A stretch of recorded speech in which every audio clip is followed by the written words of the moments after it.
நேயர்களே, பாகிஸ்தானுடைய மத்தியஸ்தத்தை தூக்கி எறிந்து விட்டார்கள் ஈரானியர்கள். பாகிஸ்தான் மத்தியஸ்தம் செய்வதனால் எந்த பிரயோஜனமும் இல்லை என்றும், கொத்து கொத்தாக லெபனானில் மக்கள் கொல்லப்படுவது, எங்களை பொறுத்தவரை இந்த போர்ல ஈரானோடு சமாதானம் பேசக்கூடிய அமெரிக்காவுக்கு எப்படி யூதர்கள் முக்கியமோ எங்களுக்கு லெபனானியர்கள் முக்கியம், லெபனீஸ் முக்கியம், ஹிஸ்புல்லா முக்கியம். அதனால இங்க பேச்சுவார்த்தையை நடத்தி கொண்டு அங்கே நீங்கள் மக்களை கொள்வது, ஹிஸ்புல்லாவை கொள்வதாக சொல்லி நாட்டை எல்லாம் உருக்குலைந்த லெவலில் ஆக்குறத நாங்கள் ஏற்றுக்கொள்ள மாட்டோம் அப்படின்னு யூதர்களுக்கு கடும் எச்சரிக்கையை ஈரான் விடுவித்ததன் விளைவாக பாகிஸ்தான் நீ பேச்சுக்கே வர வேணாம் சொல்லிட்டாங்க. ஈரானுடைய வெளிவிவகாரத்துறை அமைச்சர் தெளிவா சொல்லியிருக்கிறார். அவருடைய செய்தி தொடர்பாளர் இஸ்மாயில் பாகவி, அமெரிக்காவை நம்புவதற்கு எதுவுமே இல்லைங்க. அமெரிக்கர்கள் நேற்று ஒன்றும் இன்று ஒன்றும் புதிய புதிய ஒப்பந்தங்களை எங்களோடு அனுப்பி கொண்டிருக்கிறார்கள். நாங்கள் அமெரிக்கர்களோடு பேசுவதற்கு ஒன்றும் இல்லை. ஆகவே இனி விழலுக்கு இறைத்த நீர் போல் இந்த பேச்சுவார்த்தை சென்று கொண்டிருக்கிறது. இதனால எந்த புரோஜனமும் இல்லை என்பதை அவர்கள் தெள்ள தெளிவாக அறிவித்து விட்டார்கள். அமெரிக்கா இப்பொழுது பதட்டமடைந்த நிலையில் இந்த பேச்சை கேட்ட அமெரிக்க அதிபர் டொனால்ட் ட்ரம்ப் பிபியிடத்தில் பேசினார், பெஞ்சமினிடத்தில்.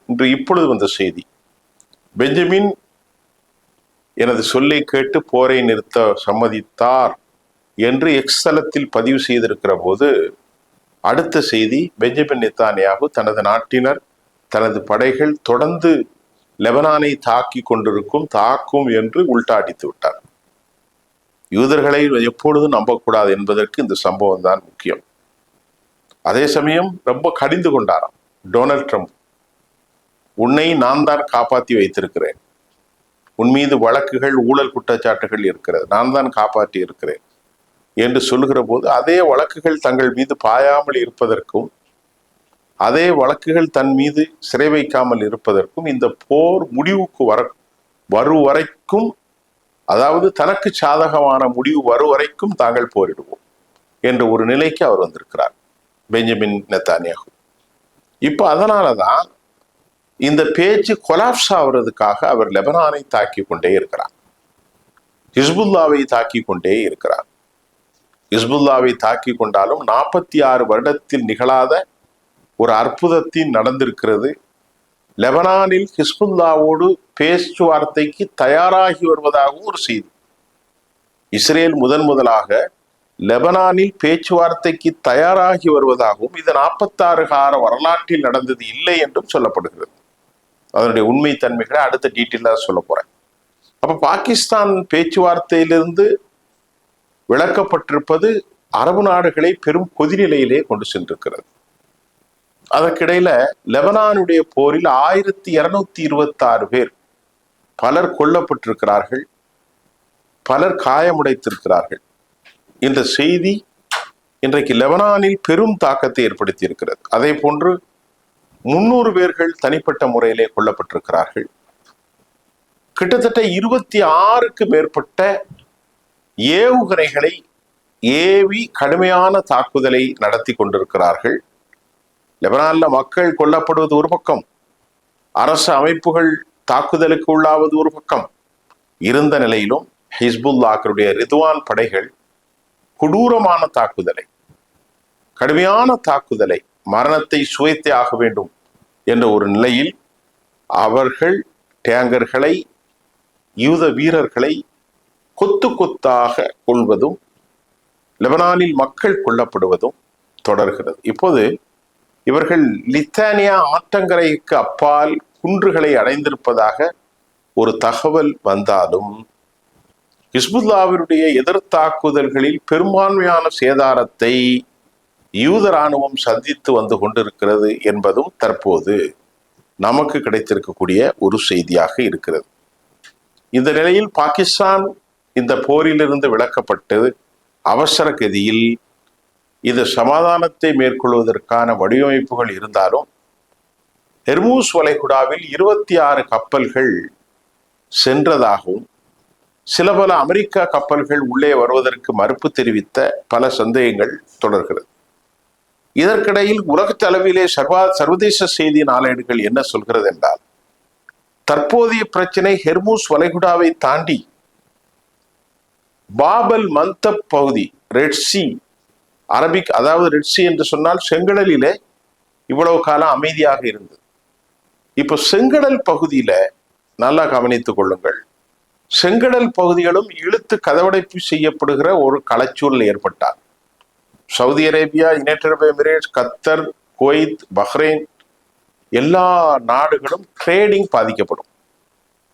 அந்த ட்ரேடிங் பாதிக்கப்படுகிற போது பெரும்பான்மையாக வர்த்தகங்கள் ஆப்பிரிக்காவை நோக்கி அங்கெங்கெல்லாம் செல்லுகிற போது கோடிக்கணக்கான ரூபாய்கள் அதிக செலவாகும், காலதாமதமாகும். விலையேற்றம் எப்போதும் தவிர்க்க முடியாத ஒரு செயலாக ஆகுவதற்கு முன்பு கூட்டுப்படைகளாக இருக்கக்கூடும் ஈரான், ஹிஸ்புல்லா, பலஸ்தீன் மற்றும் ஹவுதிகள் ஒருங்கிணைய வாய்ப்புகள் உண்டு. இப்ப இந்த போர் என்னதான் அடித்தாலும் இஸ்லாமிய ஆர்மி ஒருபோதும் தங்களை கீழ் வைக்கவில்லை. ஹமாஸை உள்ளே சென்று தாக்குகிறார். ஹமாஸ் இப்போது முக்கிய தலைவர்கள் கொல்லப்பட்ட பின்பு கூட்டு தலைமை ஒன்றை ஆரம்பித்திருக்கிறார்கள். பஃபர் ஜோனை வைத்து 70% மேல் காசாவை ஆட்கொள்வது, சிரியாவை ஆட்கொள்வது, லெபனானை ஆட்கொள்வது. அப்ப இதற்கான தீர்வு என்ன என்பதுதான் ஈரானுடைய கேள்வியாக இருக்கிறது. அப்ப ஈரான் என்ன சொல்கிறது?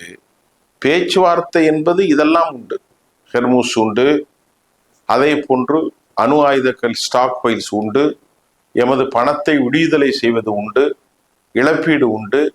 அதே போன்று இஸ்ரேலிய ராணுவம்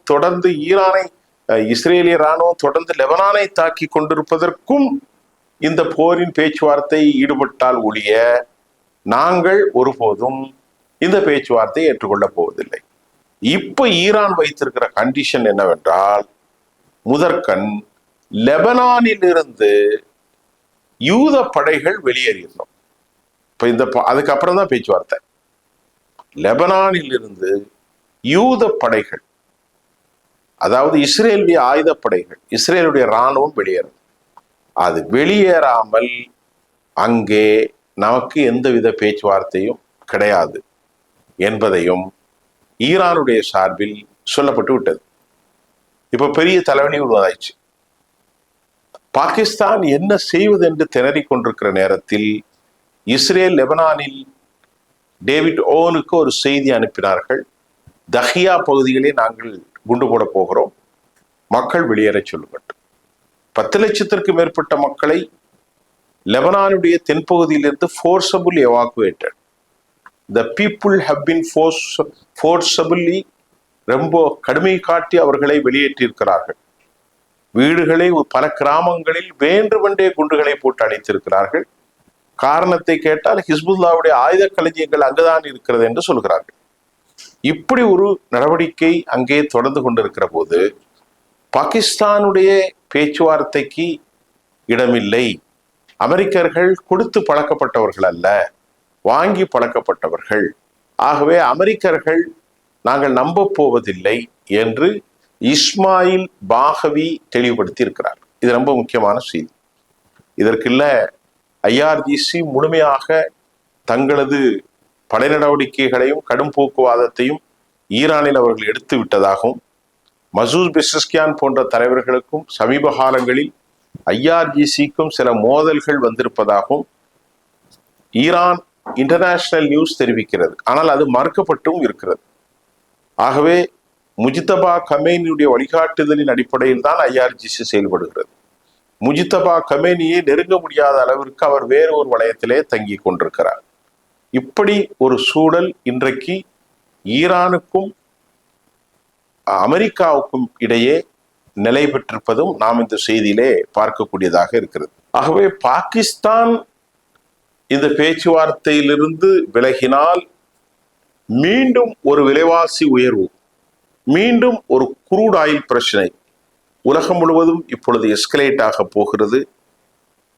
ஆகவே யூதர்கள் ஓயும் வரைக்கும், பெஞ்சமின் ஓயும் வரைக்கும் இந்த போருக்கு நெடுநாள் தீர்வு, நிரந்தர தீர்வு கிடையாது. பெஞ்சமினை பொறுத்தவரை ஊழல் வழக்கில் சிக்கி தவித்துக் கொண்டிருக்கிறார்.